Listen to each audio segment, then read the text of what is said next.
Kenapa kelas aquaculture ni best?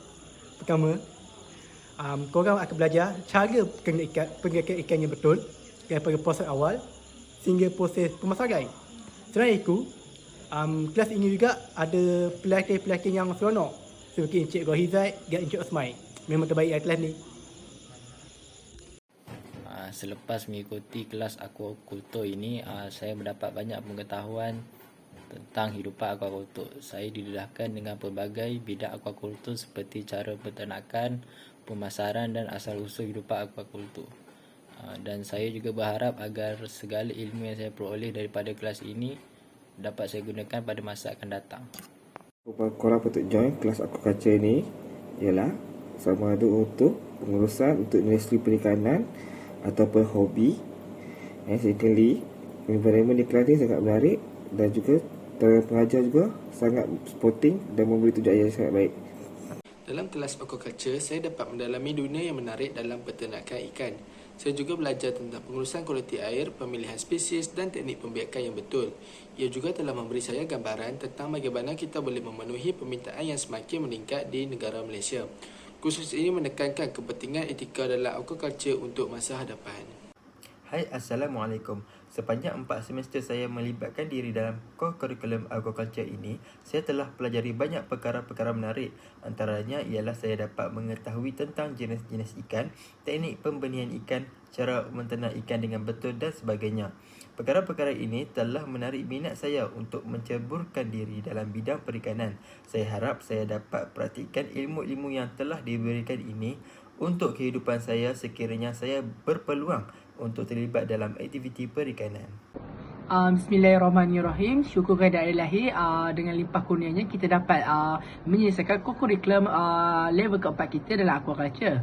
Jadi sepanjang saya menjalani kokek aquaculture, saya dapat mengetahui banyak jenis-jenis ikan, banyak termasuklah laut, ikan sungai dan sebagainya.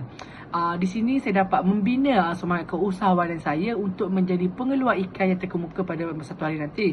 Semoga dengan apa yang saya belajar sepanjang 4 semester ini boleh membantu sedikit sebanyak kepada saya untuk membina diri saya untuk menjadi pengusaha yang lebih baik.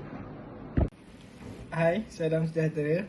Apa yang saya belajar dalam kelas ini iaitu kelas aquaculture ialah kepentingan bidang perikanan kepada rakyat Malaysia. Kerana bidang perikanan ini membekalkan sumber ternakan seperti ikan ataupun tumbuhan. Di masa akan datang, saya akan mencuba untuk terlibat dalam bidang ini. Contohnya, saya akan membela spesies ikan, udang ataupun ketam. Sekian, terima kasih.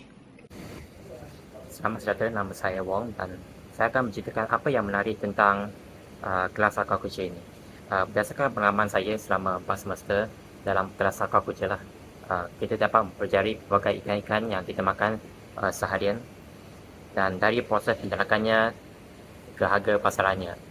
Dan tak semua ikan adalah daripada hasil sungai ataupun laut. Kebanyakan hasil ternakan ikan adalah lebih berkualiti kalau penjagaannya adalah baiklah. Ini kerana kebanyakan konsumer masih berasa ternakan ikan tidak bagus kualitinya berbanding hasil ikan daripada laut ataupun sungai. Tetapi jika diberi penjagaan yang bagus, kualitinya akanlah lebih setanding ataupun lebih daripada hasil ikan daripada laut ataupun sungai. Dan untuk peminat ikan hiasan, kita juga dapat tahu kaedah betul menjaga ikan hiasan yang memerlukan penelitian yang betul dari kelas ini. Bagi saya, yang paling menarik adalah peternakan ikan hiasan lah. Kerana di rumah saya juga ada beberapa ikan hiasan. Semasa mengiringi kelas aquaculture, saya didedahkan kepada benda yang menarik dan dinamik di sekitar sumber air. Belajar tentang pelbagai spesies ikan dan kepentingan mengekalkan keseimbangan ekosistem akuatik membuka pandangan baru untuk saya. Selain itu, saya dapat mengetahui bagaimana usaha pemeliharaan dan pengurusan yang betul. Ini adalah satu pengalaman yang mencetuskan kesedaran tentang kepentingan peranan kita dalam melindungi ekosistem akuatik untuk masa depan. Semasa menyertai kelas aquaculture ini, saya memperolehi banyak faedah seperti dapat mengenali pelbagai jenis ikan, sama ada ikan sungai, ikan air masin ataupun ikan perhiasan. Kelas aquaculture ini juga mengajar saya bagaimana cara untuk menternak ikan dengan betul, daripada pembenihan ikan dengan betul hingga ke pemasaran ikan. Di samping itu, saya juga belajar bagaimana menjaga kualiti air dan kualiti makanan agar ikan yang diternak tidak mudah mendapat penyakit. Akhir sekali, selepas menyertai kelas aquaculture ini, saya berharap dengan ilmu yang dipelajari ini dapat digunakan pada masa hadapan.